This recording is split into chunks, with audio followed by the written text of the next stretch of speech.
8分でわかる室町幕府滅亡。8、2条5所を攻略した織田軍は17日に牧島城へ向かいます。17日中に牧島城近くに布陣しました。牧島城は池の中州に築かれた城です。池の中州にあるという理由で義昭は籠城先をここにしたのでしょう。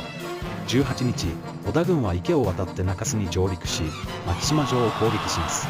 あっという間に外側を攻略し、至る所に火を放ちました。